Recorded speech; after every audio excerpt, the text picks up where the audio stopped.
कहते हैं कि शैतान और ईश्वर दोनों ही मंजिल के रास्ते को बदल सकते हैं, मगर यकीनन ईश्वर ही सही रास्ता दिखाता है। फिल्म का नाम है हेल हॉल। ये साल 2022 में रिलीज हुई थी।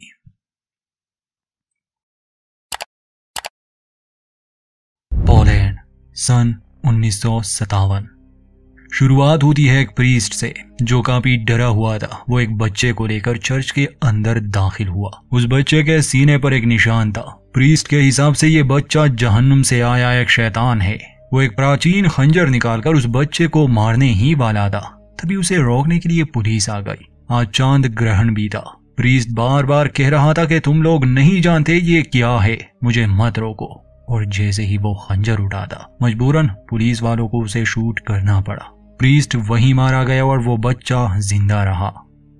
अब कहानी 30 साल बाद की दिखाई जाती है। हम मिलते हैं कहानी के मुखिया किरदार मैरिक से, जो कि असल में एक पुलिस वाला है, मगर एक प्रीस्ट के रूप में वो पुराने चर्च में आता है क्योंकि कुछ औरतें गायब हुई थी और आखिरी बार उन्हें इस चर्च में ही लाया गया था। पुलिस खुलेआम चर्च की तलाशी नहीं लेना चाहती थी क्योंकि इससे बदनामी होती, इसलिए सबूत इकट्ठा करने के लिए उन्होंने मैरिक को भेजा। चर्च पहुंचकर मैरिक प्रेयर से मिलते हैं, जो यहाँ के मुखिया थे।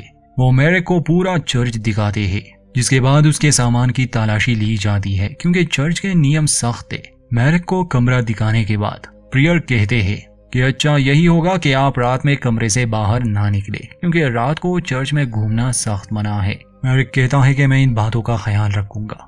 यहाँ ना बिजली थी ना कोई टेलीफोन। अजीब सी जगह थी जहाँ ना कोई आता था ना बाहर जाता। ये लोग बाकी दुनिया से अलग अलग रहते थे। खैर, उनके जाने के बाद मैरिक अपने कपड़े बदलता है और यहाँ हम देखते हैं कि उसके सीने पर वैसा ही निशान था जैसे कि हमने कहानी की शुरुआत में उस बच्चे के शरीर पर देखा था। इसका मतलब कि मैरिक ही वो बच्चा हो सकता है। फिर वो अपना बैग खोलता है जिसके अंदर एक खुफिया चैम्बर था। उसके अंदर एक कैमरा, बंदूक और कुछ और सामान था। साथ ही उसमें एक पेपर कटिंग थी जिस पर कई लड़कियों के गुमशुदा होने की खबर छपी थी और इसी केस को इन्वेस्टिगेट करने मैरिक यहाँ पर आया था। बाद में मैरिक सभी से खाने के दौरान मिलता है, लेकिन उन्हें खाने में क्या परोसा जा रहा था मैरिक को समझ नहीं आ रही। खाना बड़ा ही अजीब था। मैरिक को उस खाने से घिन आ रही थी, लेकिन बाकी सब उसे बहुत शौक से खा रहे थे, इसलिए मैरिक भी चुपचाप उसे खाने लगा। बाद में जब वो हॉल में घूम रहा था तब वो एक कमरे के पास से गुजरता है जहाँ उसकी नजर एक औरत पर पड़ी। उसकी हालत बहुत खराब थी। दरअसल चर्च के हिसाब से उस औरत को शैतान ने पॉसेस किया है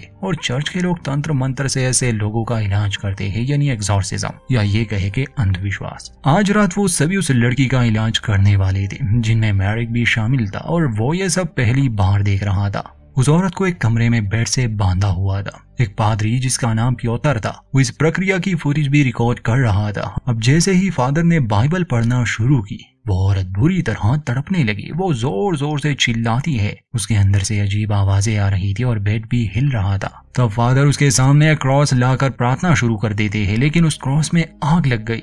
ये देखकर वो सभी डर गए थे। फादर प्रार्थना करना नहीं छोड़ते और थोड़ी देर बाद एग्जॉर्सिज्म पूरा हुआ। इस बीच हमें जीसस की पेंटिंग दिखाई जाती है जिसकी आंखों से अजीब से कीड़े निकल रहे थे।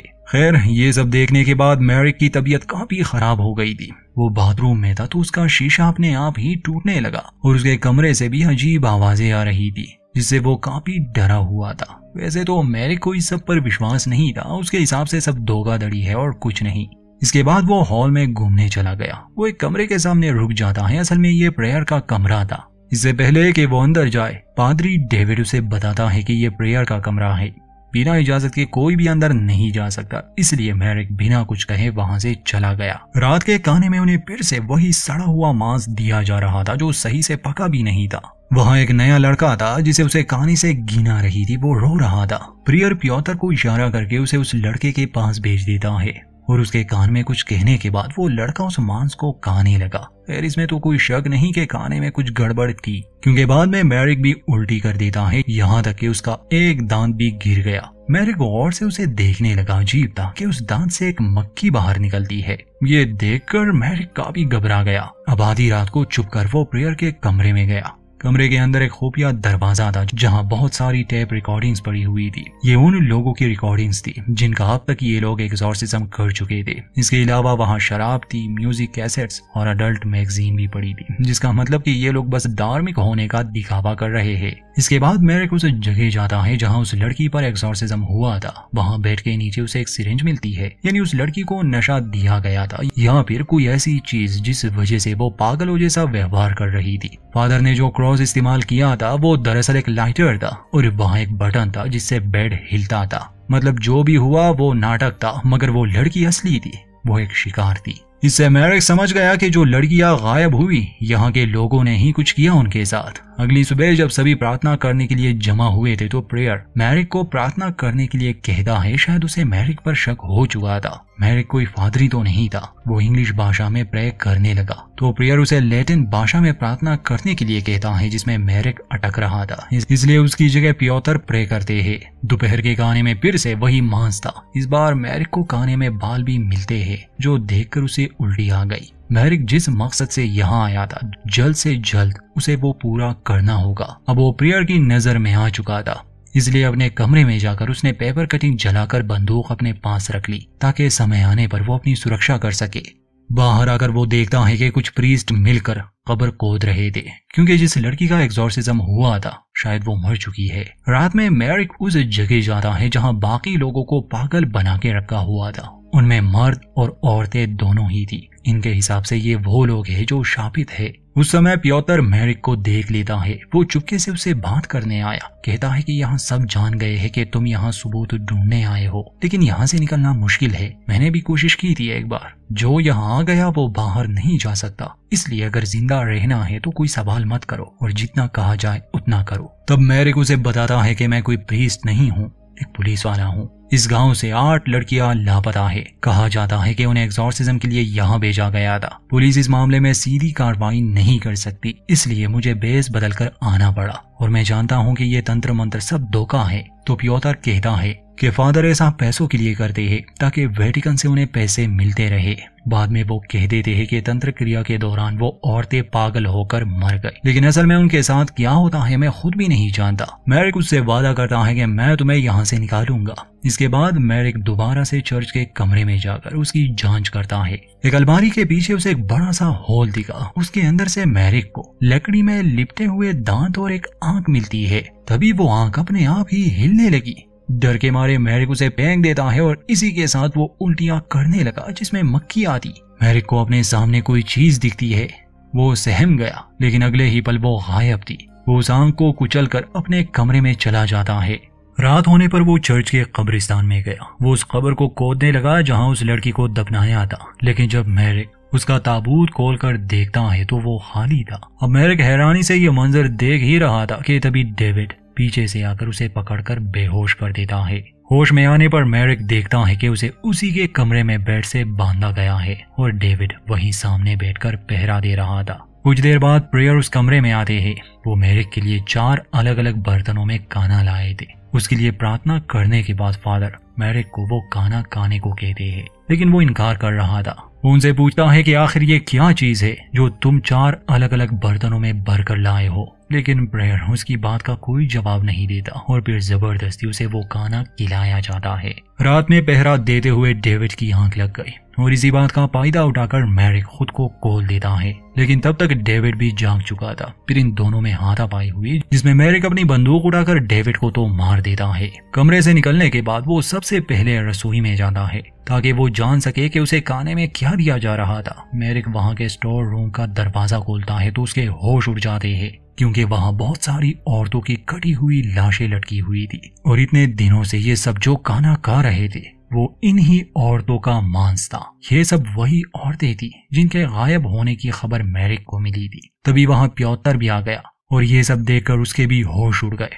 पियोतर मेरिक को अपने साथ चलने को कहता है। उसे खुफिया रास्ता मालूम था, लेकिन उससे पहले वो उसे लाइब्रेरी में ले आया, क्योंकि कुछ ऐसा था जो मेरिक से जुड़ा था। एक प्राचीन किताब में एक बच्चे का जिक्र था। एक राक्षस का जन्म होगा जब ग्रहण लगेगा और ये 800 सालों में सिर्फ एक बार ही होता है। उसके पैदा होते ही उसे मारना होगा, जिसके लिए खंजर और प्रार्थना की जरूरत होगी। लेकिन अगर उसे सही समय पर मारा नहीं गया तो ये शैतान 7 पापी औरतों को मारकर एक निर्दोष औरत का खून पिएगा और इस प्रक्रिया के पूरा होते ही वो शैतान अपने असली रूप में आ जाएगा, जिसके बाद उसके कहर से इस दुनिया को कोई नहीं बचा सकता। पियोतर मैरिक से कहता है कि यहाँ सबको लगता है कि तुम ही वो शैतान हो और इतने दिनों से खाने के बहाने तुम्हें इन्हीं 7 औरतों का मांस खिलाया जा रहा था ताकि तुम्हारे जरिए वो नरक में रहने वाले शैतान को बाहर ला सके। उस किताब में शैतान का एक चिन्ह भी था और ऐसा ही एक निशान मैरिक के शरीर पर भी है। अब ये सब जानने के बाद ये दोनों यहाँ से भागने का सोचते हैं। पियोतर जमीन के नीचे एक सुरंग के बारे में जानता था जहाँ से पहले भी उसने भागने की कोशिश की थी। मैरिक को उस पर विश्वास नहीं था। तब पियोतर उसे अपनी पीठ के निशान दिखाता है जो भागने के जुर्म में कोड़े मारने से बने थे। मैरिक उसकी बात मान गया। वो दोनों सुरंग से होकर आगे बढ़ते हैं, लेकिन दरअसल ये सब पियोतर की चाल थी। आधे रास्ते में 2 लोग आकर मैरिक को मारने लगे और फिर वो उसे पकड़ लेते हैं। होश में आने पर मैरिक देखता है कि उसे एक पेड़ से बांधा हुआ था।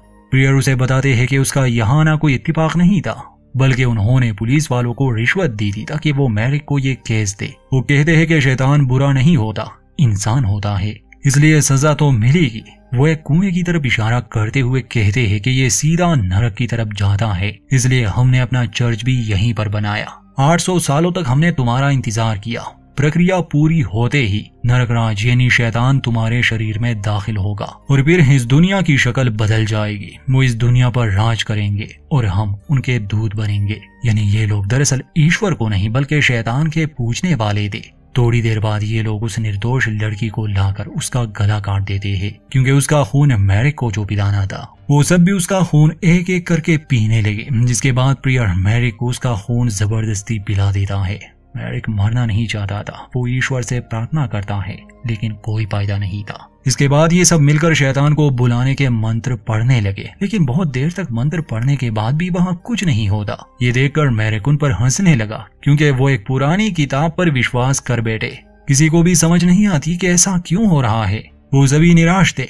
पियोतर सबसे कहता है कि शायद ये सब हमारी गलतफहमी थी, हम सब जल्द ही ये भूल जाएंगे क्योंकि हमारे इरादे नेक थे। लेकिन अब इन्हें ये डर था कि कहीं ये लोग मैरिक की वजह से फंस ना जाए, क्योंकि पुलिस कभी भी उसे ढूंढते हुए यहाँ आ सकती है। इसलिए पियोतर मैरिक के पेट में चाकू घुसाकर उसे मार डालता है और ये लोग उसकी लाश को उसी कुएं में फेंक कर चले जाते हैं।